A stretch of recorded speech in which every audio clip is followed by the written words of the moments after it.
काली नजर। माँ, माँ। अरे क्या माँ माँ कर रहा है? बकरी का बच्चा है क्या? अरे माँ, मजाक छोड़ो। मुझे फाइनली वो मेन चौराहे वाली दुकान मिल गई है। अब देखना, आपका बेटा दुगनी स्पीड से पैसा कमाएगा। उफ़, ये क्या? मेरी ऑनलाइन मेकअप क्लास चल रही है। इतनी जोर से क्यों बोल रहे हो आप दोनों? अरे मेरी धर्म पत्नी जी, मेकअप क्लास बाद में करना।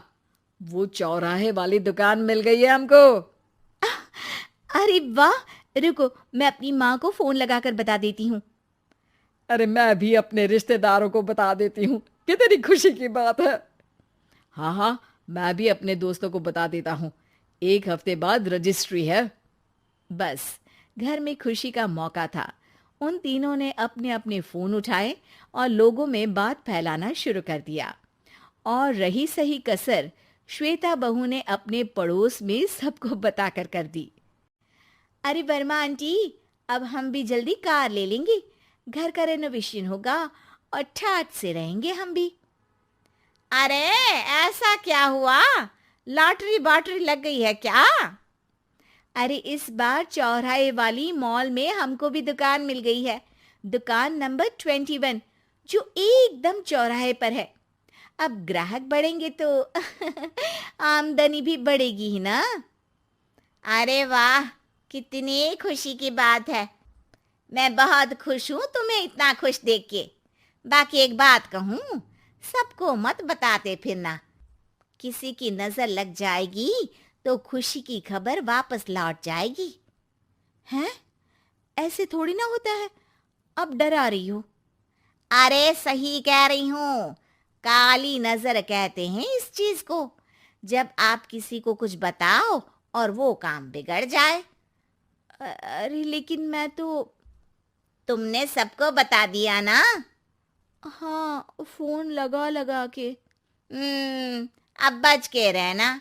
काली नजर बड़ी खतरनाक होती है। श्वेता इतनी खुश रहती है कि वो वर्मा आंटी की बात पर ध्यान ही नहीं देती, जबकि पड़ोस में और भी लोगों से खुशी की खबर शेयर करती रहती है। अगले दिन राजेश बहुत दुखी होकर घर आता है। अरे बेटा, क्या हुआ? मुंह क्यों सूजा हुआ है? मधुमक्खी ने काट लिया क्या? माँ, वो दुकान किसी और के पास चली गई। किसी ने ज्यादा भाव लगा दिया। अरे पर बात तो आपसे हुई थी ना उस दुकान वाले की। हाँ, आज मैं टोकन अमाउंट देने गया था, तब मुझे पता चला। कोई आकर सुबह मुझसे पहले ही ज्यादा अमाउंट दे गया। हम्म, काली नजर। क्या? क्या कहा? वर्मा आंटी ने समझाया था कि किसी को बताना मत, वरना काली नजर लग जाएगी। अच्छा, तुम्हें उनकी बात मान लेनी चाहिए थी। उनकी बात मान लेती, लेकिन उसके पहले ही सबको बता चुके थे ना हम तीनों। अरे अगली बार से ध्यान रखेंगे। कोई भी नई चीज होगी तो किसी को नहीं बताएंगे। तीनों कुछ दिन ऐसे ही रहते हैं, पर एक दिन श्वेता को एक मेल आता है। राजेश, मेरा ऑनलाइन मेकअप कोर्स कंप्लीट हो गया। अब मैं खुद का पार्लर खोल सकती हूँ। अरे वाह, अपने मोहल्ले में ही खोलते हैं। ये जो घर के सामने दुकान है ना, वहीं। हाँ, यहाँ सस्ती भी मिल जाएगी। अगले दिन श्वेता वर्मा आंटी के पास जाती है, मिठाई का डब्बा लेकर। अरे आओ आओ, कैसे आना हुआ? जोर से नहीं बोलूंगी। वो सामने वाली दुकान है ना, वहां मैं अपनी पार्लर की दुकान खोलने वाली हूँ। उसकी मिठाई है। अरे वाह, बहुत बधाई हो तुमको। हाँ, मैं कमाने लगूंगी तो राजेश पर पूरे घर का बोझ नहीं रहेगा ना आंटी जी। ये तो है। पर ये बता कि तूने ये बात किसी और को तो नहीं बताई ना? अरे नहीं नहीं, पिछली बार गलती कर दी थी। काली नजर लगी किसी की और राजेश के हाथ से वो दुकान चली गई थी। सबको मत बताना। चलो मैं चलती हूँ, कल दुकान की बात करने भी तो जाना है। अगले दिन श्वेता दुकान के लिए मालिक से बात करने जाती है। अरे लेकिन दुकान तो हम कल रात को ही किसी को दे चुके हैं। कल ही? हाँ, कल ही। 2 दिन बाद कोई यहाँ पार्लर भी खोल लेगा। अब कहीं और दुकान देख लीजिए। अरे पर हमको भी तो पार्लर ही खोलना था। हाँ भाई, ये एक ही दुकान है, आधी आधी तो नहीं दे सकता ना मैं। राजेश और श्वेता घर पर हताश होकर आ जाते हैं। इस बार तो किसी को बताया भी नहीं था, अब किसकी काली नजर लग सकती है। सुनो, तुमने माँ को बताया था क्या? अरे कैसी बात कर रही हो, माँ की नजर थोड़ी ना लगेगी। पक्का तुमने किसी को नहीं बताया था ना? सिर्फ वर्मा आंटी को बताया था, उन्होंने ही मुझे किसी को नहीं बताने को कहा। अरे यार, तुम भी सही हो। मेरी माँ को नहीं बताने को कह रही हो, पर वर्मा आंटी को बताना तुम्हें जरूरी लगा। अरे वर्मा आंटी ने ही तो काली नजर के बारे में बताया था ना, वो हमेशा हमारा भला ही तो चाहती हैं। मेरी माँ भी हमारा भला ही चाहती है। अरे पर चिल्ला क्यों रहे हो? बात नहीं कर सकते क्या आराम से? नहीं आता वो आराम से बात करना, और करना भी नहीं चाहता हूं मैं। दुकान जाने का दुख गुस्से में बदल गया था और राजेश और श्वेता में बात बंद हो गई थी। 2 दिन बाद मोहल्ले में पार्लर का इनॉग्रेशन हुआ, जिसमें मोहल्ले के सभी लोगों को बुलाया गया, पर श्वेता, राजेश और माँ नहीं जाते।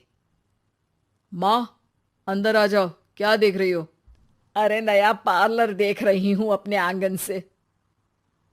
देखो, माँ को दूसरे का सुख देखने में कितना मजा आ रहा है, मेरा दुख नहीं दिख रहा इन्हें। यह मेरा पार्लर भी तो हो सकता था। अरे चुप रहो यार, हर बात में लड़ाई क्यों ढूंढ रही हो? राजेश और श्वेता फिर बहस करने लगते थे। तभी माँ ने दोनों को बाहर बुलाया। अरे जरा देखो तो, दुकान चलाने वाले का बोर्ड पर नाम क्या लिखा है? श्रुति वर्मा। गाड़ी निकाल बेटा, हमें कहीं जाना है। काली नजर का इलाज कराने? राजेश अपनी बाइक निकालता है। तीनों ट्रिपलिंग कर रहे हैं। माँ राजेश को उस मॉल वाली दुकान पर लेकर जाती है जहां राजेश अपनी दुकान खोलने वाला था। यही दुकान लेना चाहता था ना तू? हाँ, पर इनको भी दुखी करने लेकर आई हो क्या यहाँ पर दुकान दिखाकर? वहां काफी नहीं था? अरे श्वेता, थोड़ा सब्र रख, अभी पता चलेगा कि हम यहाँ क्यों आए हैं।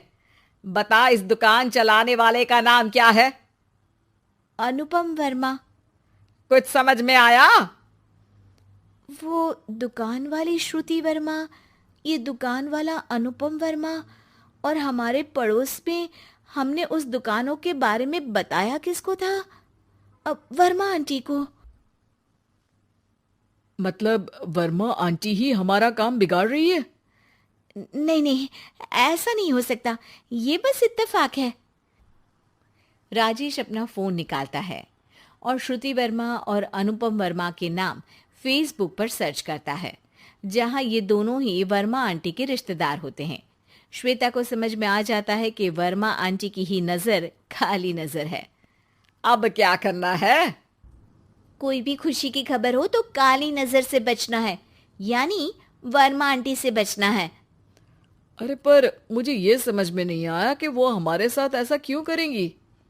अरे बेटा, एक सीख है, दूर के आदमी को आपकी तरक्की से कम परेशानी होगी, पड़ोसी को ज्यादा। दोनों माँ की बात में हामी भरते हैं और अगला काम चुपचाप करने की कसम खाते हैं, ताकि आगे से वर्मा आंटी कोई काम ना बिगाड़ सके।